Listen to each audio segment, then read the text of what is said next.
¿Qué tal? ¿Cómo estáis? Bienvenidos una vez más a este canal y a esta tanda que hemos dado en llamar los síndromes laborales del siglo XXI. En esta oportunidad eh, volvemos a estar muy literarios, muy cinematográficos y vamos a hablar del barón de Münchhausen, Carl Friedrich Hieronymus Rieger von Münchhausen, más conocido por el barón von Munchausen o Münchhausen, que me disculpen los alemanes o los germanoparlantes por mi terrible pronunciación en alemán, fue un militar alemán que vivió en el siglo XVIII, nació el 11 de mayo de 1720 y falleció el 22 de febrero de 1797. Nació en el electorado de Hannover, uno de los múltiples estados alemanes que conformaban la geografía europea de ese momento, muy cerca de Hamelin, otra población con ecos literarios por todos conocidos.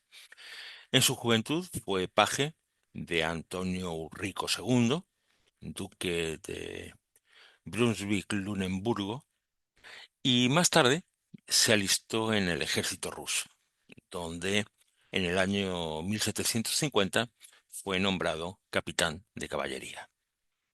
A lo largo de su dilatada vida profesional como militar, participó en numerosas campañas. Allí sirvió de corneta, teniente y, como os decía, capitán de caballería.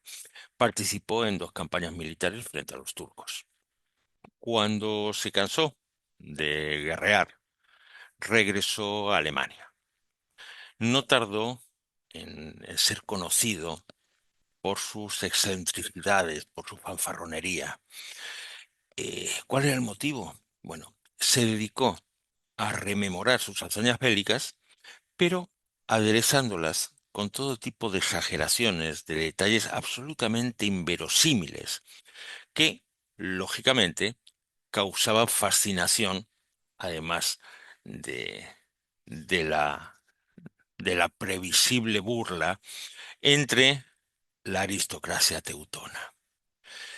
Entre sus múltiples ocurrencias, como para que tengáis una idea, se incluían, entre otras, cabalgar sobre una bala de cañón, viajar a la luna, hablamos del siglo XVIII, matar a un oso para, cubriéndose con su piel, pasar desapercibido entre los otros osos, o salir de una ciénaga pestilente tirando de su propia coleta. Incluso el varón, dentro de esos delirios y de esas historias absolutamente increíbles, llegó a contar cómo pudo vivir durante meses en el estómago de una ballena. Es evidente que todas estas historias eran absolutamente imposibles, y como tales eran entendidas además por su audiencia. Nadie pretendía que fuese algo cierto. El personaje adquirió una cierta notoriedad cuando, años después, tiempo después, sus aventuras fueron recogidas en forma de relato por dos escritores. Primero, Rudolf Erich Raspe escribió en inglés Historia de los maravillosos viajes y de las campañas de Rusia del barón de Munchausen. Y el alemán Gottfried Bürger publicó poco tiempo después Maravillosos viajes por tierra y por mar, guerra y divertidas aventuras del barón de Munchausen. Quizás las aventuras más famosas del varón se refieran al reclutamiento de un peculiar ejército, ¿sí? De un grupo de personajes comandado por él y que tenían unas particularidades muy especiales.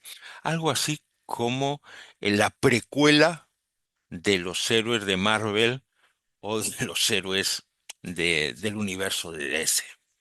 Así, este hombre tenía dentro de su grupo de trabajo, de su peculiar ejército personal, una persona con un extraordinario oído, era capaz de oír a unas distancias absolutamente increíbles, un forzudo capaz de levantar, sostener eh, cantidades enormes de peso, una persona que corría tan rápido que necesitaba grilletes para poder caminar con normalidad, y otro que tenía una vista tan aguda como extraordinario oído tenía el primero.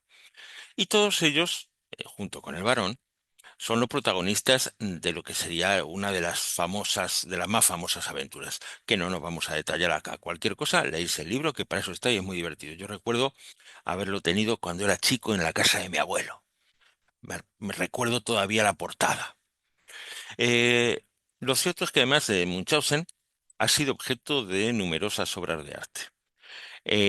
La última imagen, la última palabra en realidad respecto a la imagen visual o la imagen que la mayoría de nosotros tenemos del Barón de Munchausen proviene de las ilustraciones que en una edición del libro publicada en 1862 hiciera Gustavo Doré.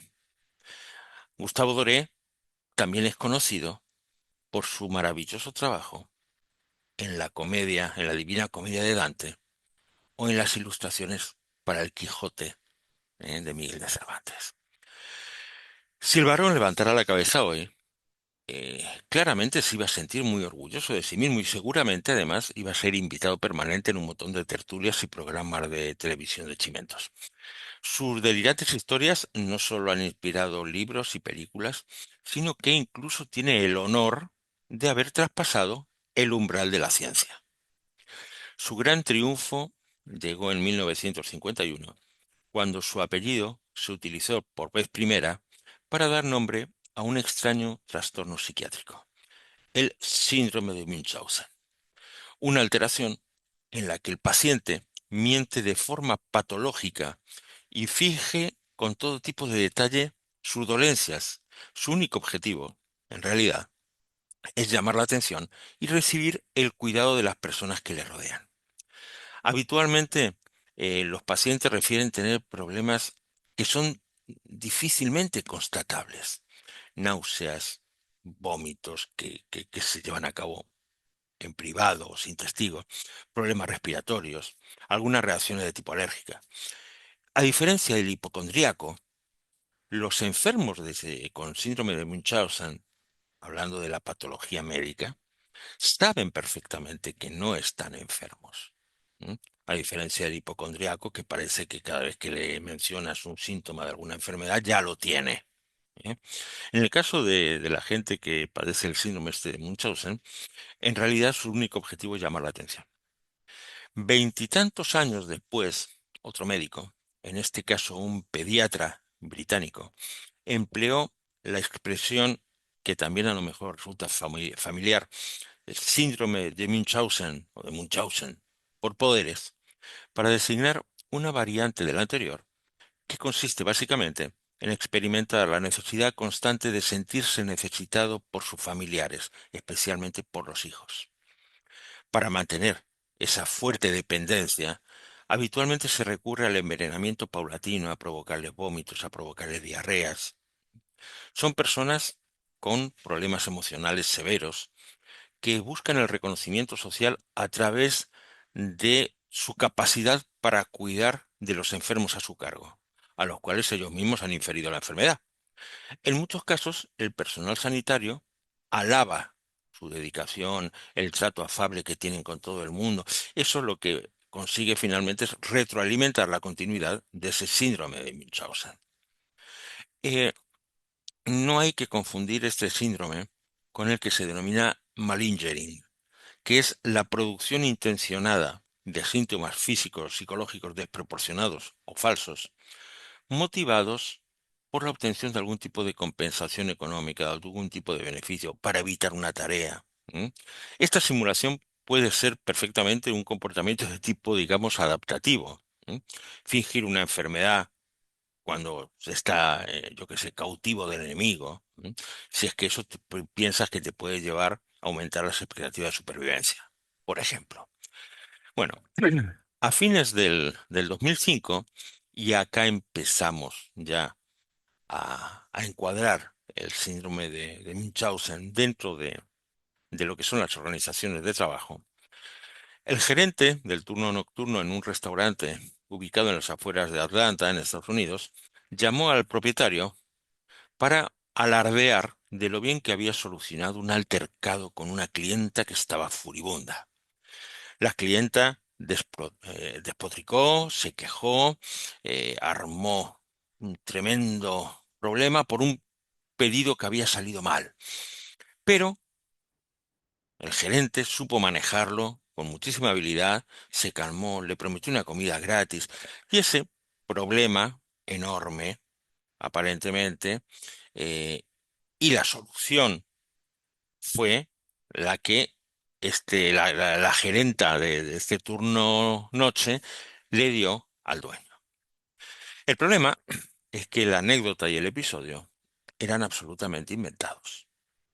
El propietario lo descubrió después de revisar las imágenes de archivo del sistema de vigilancia y después de hablar por teléfono con la cliente supuestamente problemática que resultó ser una conocida suya. El mundo es muy pequeño y tenemos que andarnos siempre con cuidado. Además, concluyó que el malentendido fue mínimo y fue solucionado sin mayores problemas. El propietario confrontó a la gerente, quien confesó, perdón, que había inventado el enfrentamiento para parecer mejor profesional a partir de la solución que había encontrado. Quería más responsabilidades, quería que se le diera mayor importancia.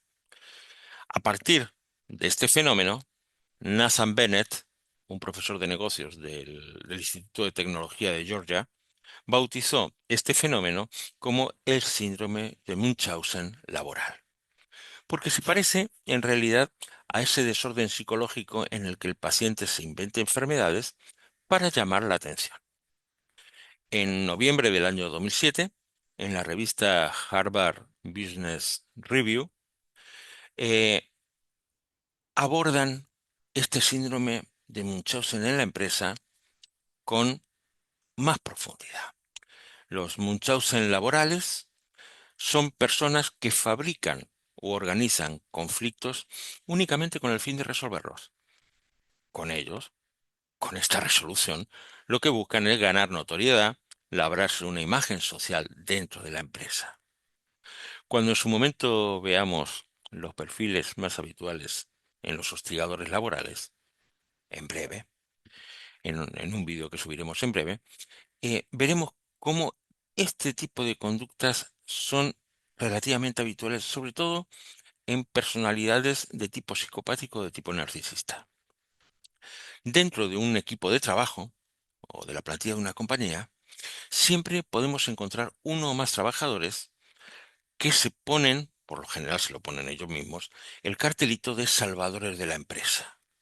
Gente muy involucrada con los problemas, normalmente en un nivel de supervisión, ¿m? Que dedican demasiado tiempo, demasiado recurso para resolver una situación conflictiva. Además, esta solución la llevan a cabo de manera muy ostensible, ¿sí? Le faltan pitos y cornetas nada más, e informan de esos logros a la gerencia. El problema es que si se analiza minuciosamente esa situación, podemos encontrarnos, en muchos casos, con que el propio Salvador es parte del origen del problema. El perfil del Munchausen laboral es el de un supervisor en general inexperto, con poca formación, y que se siente amenazado, tiene miedo a perder el puesto, sobre todo cuando llega algún compañero o aparece un compañero más capacitado. ¿Recordáis otros síndromes que ya habíamos hablado acá, como el síndrome de Cronos, por ejemplo, o el síndrome de Procusto? Si os dais cuenta, casi todo está vinculado con la envidia, con el miedo a perder el statu quo. Esto es una constante que se va manifestando en distintos perfiles y en distintos comportamientos organizacionales. Bueno, el Munchausen laboral intenta posicionarse entre el líder, entre la cabeza de la cúspide de la pirámide organizacional y los otros miembros del equipo. Y usa esa posición intermedia para, por un lado, crear incendios y por otro, pretender apagarlos y así convertirse, digamos, en indispensable. ¿Mm? Eh, Luego arma informes que son absolutamente imposibles de leer, farragosos, interminables, aunque haya sido por una tontería. Entonces, ahonda las causas, los orígenes de la situación, explica paso a paso todo lo que hizo para encontrar la solución y aplicar las medidas adecuadas y salvar a la empresa. ¿Mm? Otro perfil que podemos encontrar del Munchausen laboral es el del directivo de una empresa poco estructurada o mal estructurada, más frecuentemente, en la que el movimiento de cargos es una constante. Los informes que va a preparar los va a mandar directamente a la cabeza visible de la empresa. Va a saltar los responsables intermedios. En estos informes, lo que muestra o lo que pretende mostrar es su capacidad para resolver procesos que hasta su llegada a ese puesto eran problemáticos y prácticamente insolubles. No busca solamente mantener el puesto, busca el reconocimiento, normalmente en detrimento del clima laboral y de un correcto desarrollo de la empresa. El efecto que tienen los casos de Munchausen laboral dentro de las empresas, de las organizaciones públicas y privadas, es multidimensional. Por un lado, los incendios estos que organizan suponen una menor eficacia de la compañía y el tiempo y los recursos que se dedican a solucionar esta crisis limitan la productividad. Podrían dedicarlo a otra cosa. Pero es que además, esa serie de problemas indirectos perjudica la imagen de la empresa de cara al exterior. Otro tipo de pérdida es la que supone el deterioro que conlleva los continuos contratiempos que se producen en la compañía. Las relaciones entre compañeros se vuelven tóxicas, hostiles, suspicaces. Se generan nuevos focos de incendio, lo que no hace sino desestabilizar aún más una empresa que ya está carcomida por el virus del Munchausen laboral. La dirección de la empresa, de la organización, muchas veces desconoce gran parte de estos datos, debido a que son los propios Munchausen laboral los nexos de comunicación entre trabajadores y gerencia. Digamos, están en medio, ellos arman los problemas y ellos plantean la solución mágica. Detectar los casos de Munchausen laboral realmente es complejo. Normalmente están mimetizados con concienzudos trabajadores que solo desean lo mejor para la empresa, que pueden pasar medio desapercibidos. Y no hay que olvidar nunca que uno de los principales problemas que se plantean cuando se sospecha que hay un posible síndrome de Munchausen en una empresa es que el médico, el jefe, pierde la credibilidad en el paciente, en el empleado. Ahí es cuando las cosas empiezan a fallar realmente. Eh, pues se puede dejar de lado, se puede obviar un diagnóstico que puede estar comprometiendo la actuación de un excelente empleado, simplemente porque se piensa en un problema psiquiátrico. A modo general, podemos decir que son personas, como decía hace un momentito, que están ocupando una posición de tipo intermedio en la estructura jerárquica, con bajo nivel de autoestima, con mucha inseguridad, por consiguiente temerosos de perder el statu quo o el puesto de trabajo, el puesto de poder que tienen, aunque tenga poca autoridad, pero están en un rol que les posiciona de alguna manera en esa pirámide, en esa estructura jerárquica. A partir de eso, se pueden deducir que las ventajas que genera la presencia de alguien, de un trabajador que presenta este síndrome de Munchausen en el propio equipo de trabajo son varias. Por un lado, que está generando constantemente conflictos en el trabajo, con lo cual eso erosiona cualquier equipo humano, disminuye la motivación del resto de los colaboradores, de los trabajadores. Eh, Al mismo tiempo que, lógicamente, se comprometen y se implican menos, dificultan el trabajo en equipo. Pueden aumentar, a partir de este desgaste, de esta toxicidad del ámbito laboral, una rotación, un aumento de la rotación laboral, una disminución de la productividad y fracasar por parte de la organización en las acciones dirigidas a retener el verdadero talento. Sin duda, este tipo de prácticas pueden ser muy difíciles de detectar y de erradicar. Los empleados que padecen el síndrome de Munchausen laboral pueden incluso recibir aumentos, ascensos, reconocimiento porque les sale bien. Esto lo que hace es animarle a repetir este tipo de artimañas. Digamos que es un comportamiento eh, perverso en el sentido de que no está dirigido por los caminos que corresponden. Es un comportamiento que no corresponde, pero que le da buen resultado. Entonces, lo que se consigue es afianzarlo e invitarle a que continúe. Eh, los psicólogos laborales que han analizado este síndrome dicen que han visto un amplio rango de comportamientos similares.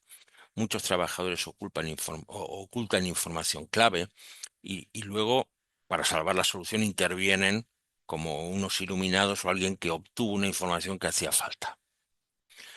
Eh, este tipo de comportamiento, cuando además se da entre personal ejecutivo de un cierto rango, es frecuente encontrar que han designado un sucesor, ¿m?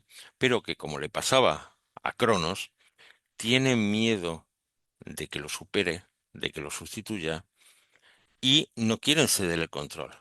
Entonces, muchas veces lo que hacen es forzar a que su protegido se equivoque para después intervenir y resolver como indispensables que son los problemas que han surgido. Hay una serie de recomendaciones que hacen algunos autores para intentar localizar o diagnosticar mejor la presencia de un generador de Munchausen laboral. No vamos a entrar ahora a analizarlas en detalle. Si alguno realmente está interesado, bueno, puede, puede buscar un poquito más o puede ahondar en el tema. Las consecuencias sí, como os decía, en general enrarecen el clima de trabajo, afectan la estabilidad dentro de una organización, hacen que los que de verdad trabajan, saben trabajar y quieren trabajar en equipo se marchen, con lo cual el talento se va. Y realmente se torna una carga para la organización verdaderamente pesada. Primero, porque el deseo de notoriedad que tienen los Munchausen laboral hace que estas personas puedan generar problemas reales que no hubieran existido de otra manera. Pérdida de cuentas de clientes, problemas con clientes, demandas judiciales. Entonces, caramba, es como para frenarlos a tiempo si los detectamos. Otra carga es la que tiene que ver con las relaciones interpersonales, con el tema del capital humano. Todos tienen que, la empresa, los colaboradores de la empresa tienen que cargar con un ambiente adverso que en muchas ocasiones puede generar conflictos graves, que incluso puedan poner en riesgo la estabilidad de una organización o de un ambiente laboral. En toda organización existen héroes. Sin embargo, hay algunas ocasiones en que el comportamiento de algunos colegas o algunos colaboradores se pasa de heroico. Seguramente has visto a alguien en tu vida, en tu carrera laboral, en tu vida profesional. Si es así, déjanoslo saber en comentarios, que hay algunos que están demasiado apegados a un determinado problema que no había surgido antes, que surgen a partir de su llegada o a partir de un momento muy determinado, y a los que esta persona le dedica demasiado tiempo, demasiado recursos. Y además todo esto le faltan los bombos y platillos. Lo hace con muchísima notoriedad. Lo que quieren es que todos sepan que él o ella, está buscando la solución y la va a encontrar. ¿Mm? Eh, bueno, no quiero detenerme mucho más en este punto. Sí señalar que pasa en todas las organizaciones, insisto, ya sea públicas o sea privadas. ¿Mm? Eh, ¿Se pueden prevenir? Se puede prevenir. Insisto, no es fácil. Obviamente, cuando hablamos de un Munchausen de un síndrome de Munchausen laboral o un síndrome de Munchausen en el trabajo no es lo mismo que el síndrome de Munchausen clínico.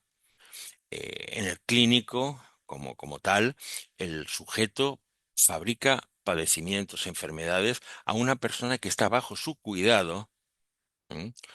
Para que lo admiren como cuidador o para que vean el otro, la persona supuestamente enferma. Esto es muy típico o mucho más común en el caso de lo que se denomina el síndrome de Munchausen por poder o por poderes, donde frecuentemente las madres eh, fabrican enfermedades a sus hijos, enfermedades que no tienen realmente, pero les dan determinados productos, digamos que los envenenan de a poco o generan determinados síntomas para que desde la familia, desde el vecindario, desde el propio colectivo médico, digan, "Oh, qué abnegada cómo cuida de".